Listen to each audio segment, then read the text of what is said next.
Wow, tignan mo. Ang ganda na nila. Nice one, Jose. Ilagay natin sila sa basket. Isa para sa basket. Isa para sa akin. Jose, bukas pa ang Easter. Oops. Gusto ko lang naman silang tikman.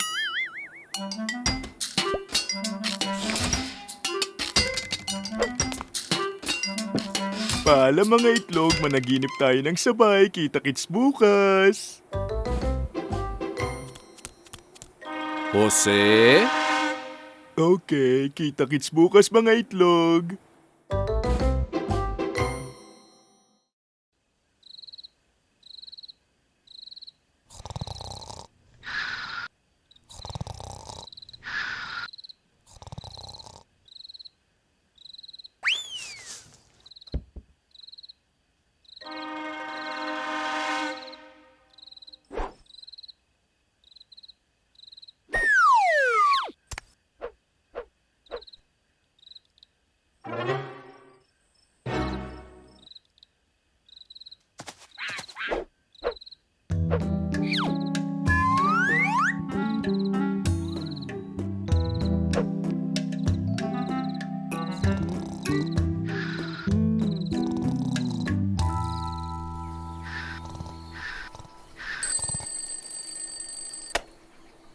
Mga itlog na tsokolate, nandyan na ako.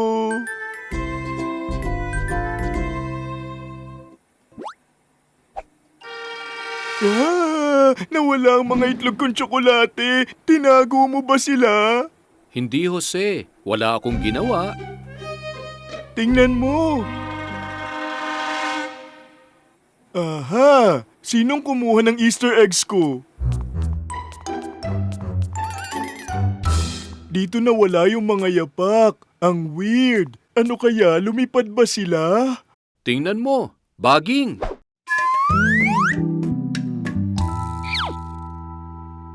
Makulay at korting bilog. Mga itlog kong tsokolate.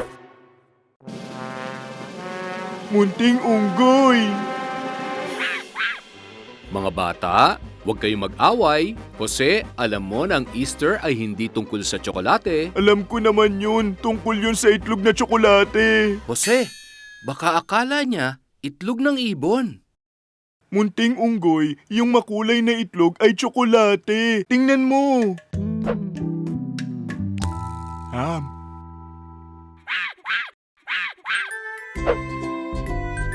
Hindi ko gustong awayin ka. I-enjoy na lang natin ang Easter. Eto. Yan ang tama, Jose. Yan ang tunay na diwa ng Easter.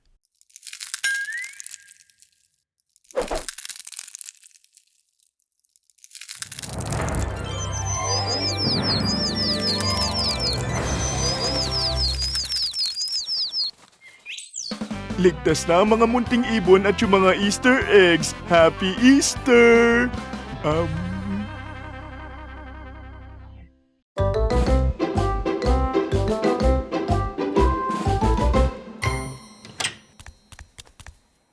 Oras na para kumain. Cupcakes! Love ko ang cupcakes. Eto, yung libro ng mga recipe.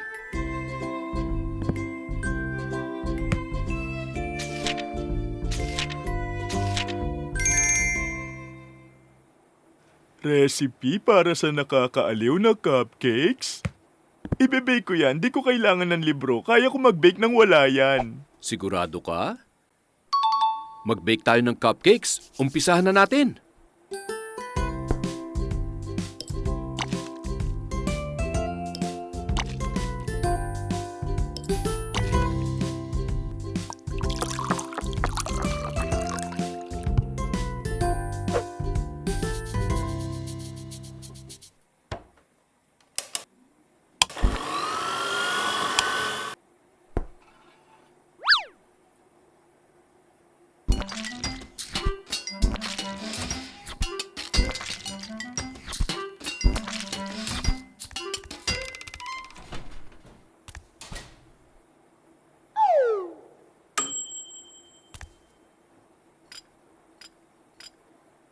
At ngayon, ang pinakamasayang parte, yung icing.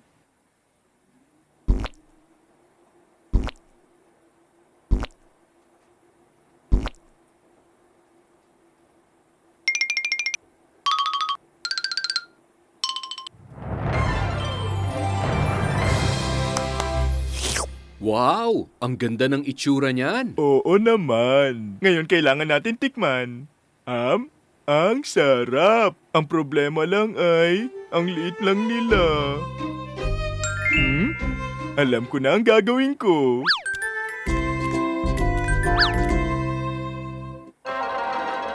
Papalakin sila ng magic drops.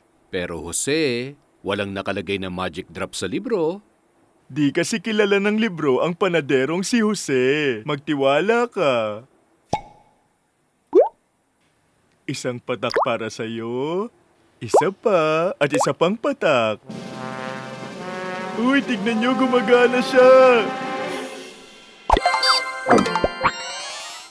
Ay, parang hindi gumana ng tama. Bumalik kayo dito!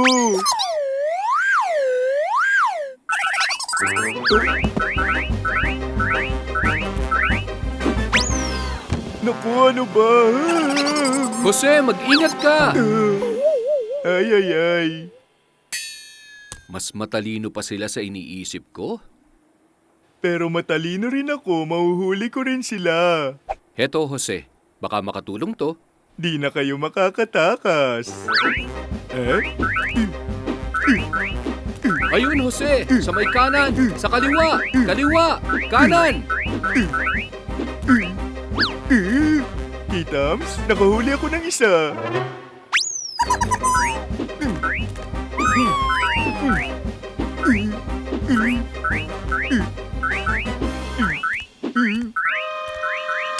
Ang magic drop ko!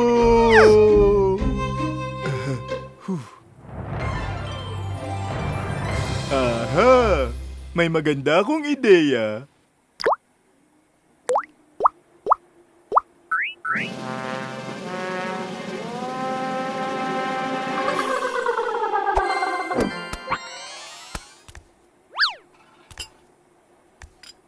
Ay nako, sige nga susundin ko na yung recipe sa susunod. Pangako, ngayon kasi, tiyan ko lang muna ang masusunod. Salamat, Jose.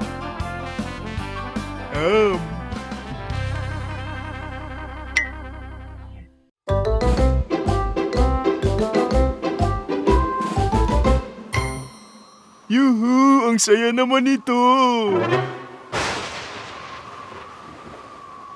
Uy, Jose, mukhang uulan, ha? Pumasok na tayo sa loob. Ayoko, gusto ko muna dito sa labas.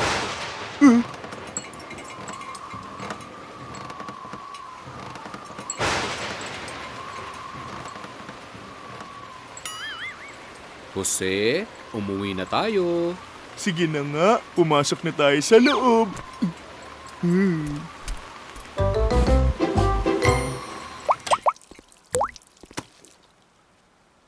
Jose, tuyuin mo agad ang sarili mo, baka magkaroon ka ng sipon.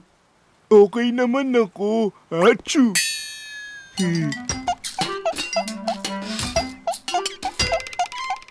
Bakit ka nangangatog? Ay, ay, ay. Bakit ang lamig dito? Malamig? Ang weird, ha? Tingnan ko nga kung mainit ka.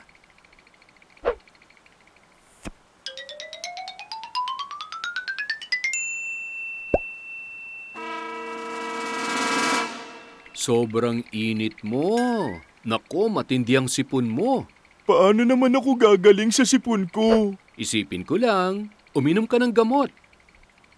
Ano bang lasa niyan? Lasa siyang gamot. Yak! Gusto ko ng lasang strawberry na gamot. Wala tayong lasang strawberry na gamot dito. Eh di ayoko niyan. Achoo! Kailangan mo tong injection para lang tong kagat ng langgam. Ayoko ng injection!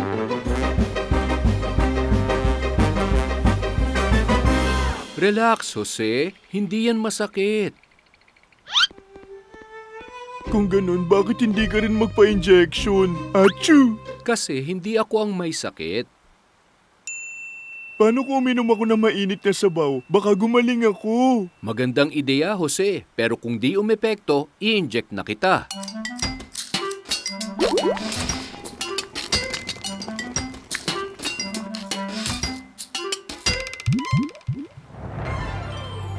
Eto na. Ang sarap. Ay, ay, ay. Anong problema, Jose? Masakit ang lalamunan ko. Hay, Jose. Hindi ka talaga okay. Kailangan kitang alagaan, kundi hindi mo makakain ang mga pinakagusto mong pagkain. Talaga? Kahit cake o ice cream? Bawal. Naku, gusto ko nang gumaling. Aalagaan kong sarili ko.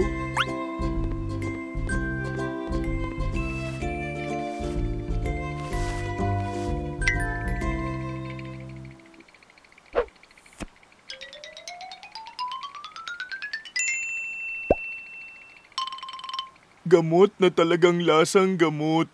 Sige, inumin ko na kung dyan ako gagaling.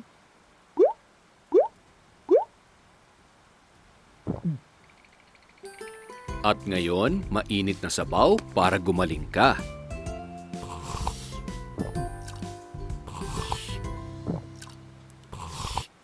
Ang sarap! Tingnan ko ulit kung may sakit ka pa.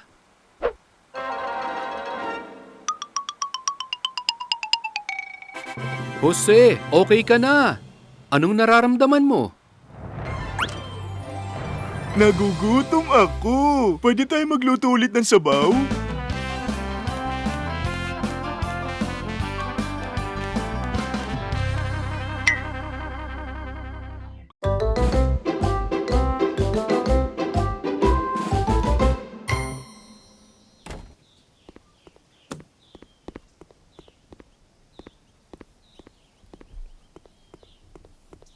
Tapos na akong kumain, magpapahinga muna ako.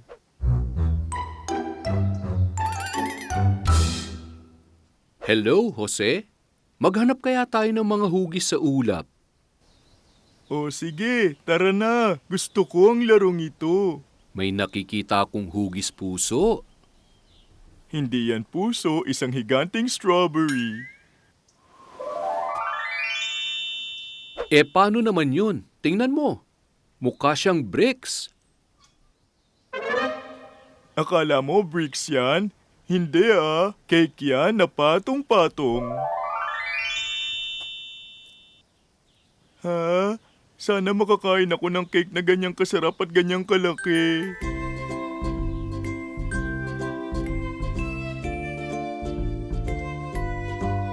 Tingnan mo, mukhang mga tupa sila, di ba? Oo nga, Jose. Mukha nga silang tupa. Sa pagbilang ng mga tupa, parang inantok ako bigla. Ah.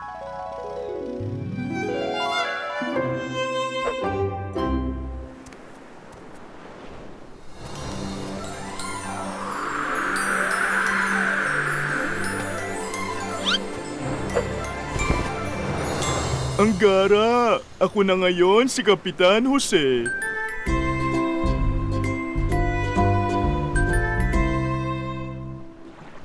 Ang higanting cake, tara na at bilisan na natin!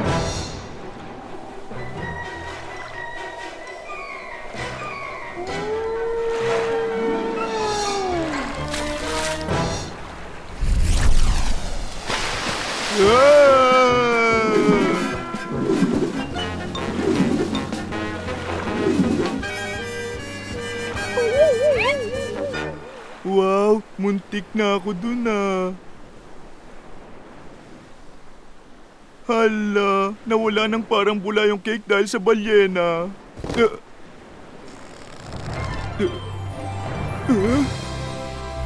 Ang galing! Bumalik na yung cake ko!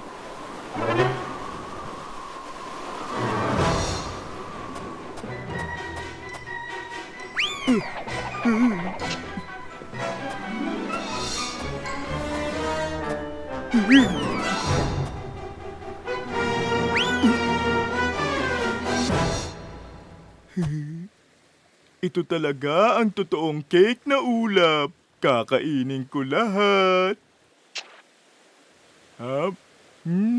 Ang sarap. Hap. Hap. Hap. Hap.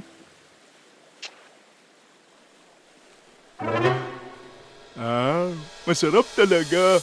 Ah! Ah! Saklolo! Jose, gising na. Ah! Nananaginip ka. Ha? Nakatulog ka nung nagbibilang ka ng tupa sa langit. Ay, kaya gutom pa rin ako ngayon kahit kumain na ako ng cake na ulap. Siguradong mawawala ka agad ang gutom mo. May ginawa ako habang natutulog ka. Grabe! O, nananaginip pa rin ba ako?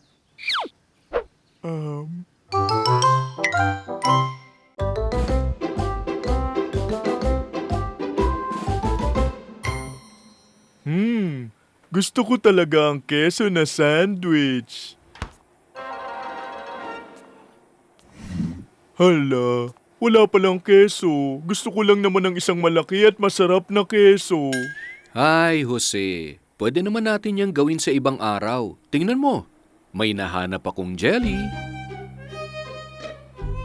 Sige na, baka pwede na.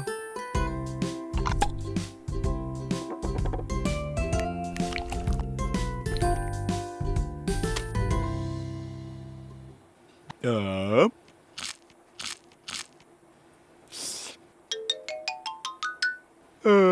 Matutulog na ako. Sana na lang managinip ako ng keso na sandwich.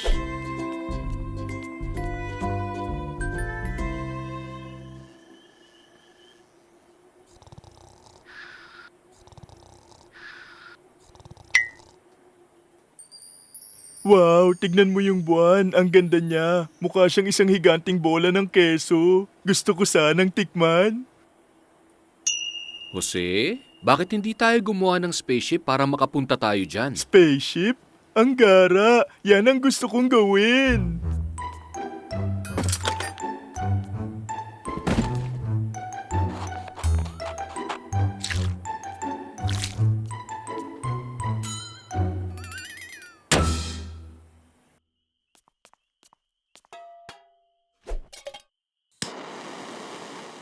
Lima, apat, tatlo, dalawa, isa.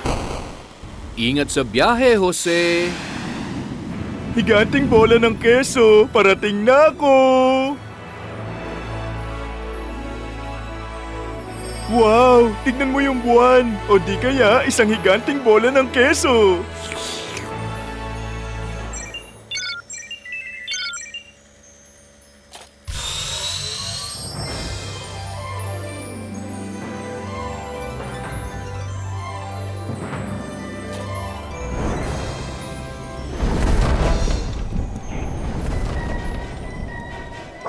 Ay, naku po, meteorites.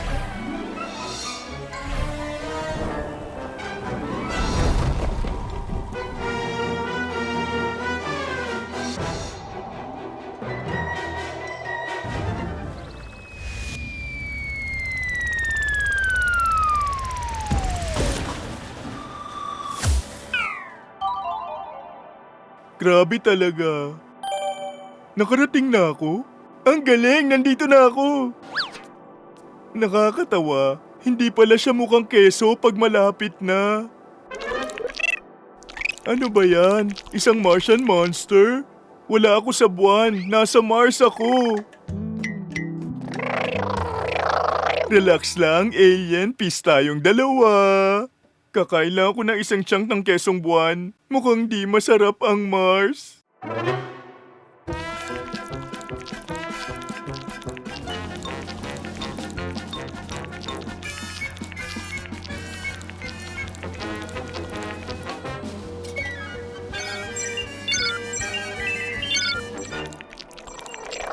Hala, heto na ang katapusan.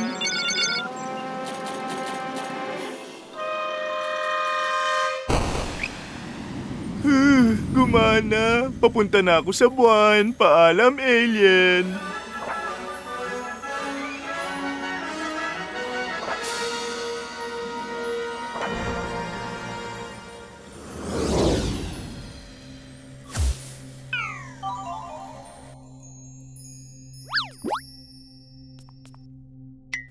Wow! Isang maliit na hakbang ko, isang higanting hakbang para sa tiyan ko.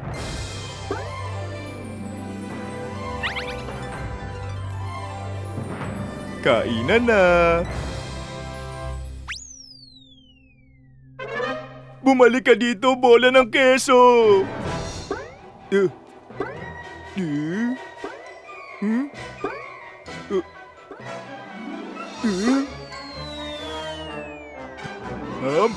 Ang sarap! Ang sarap-sarap talaga ng buwan.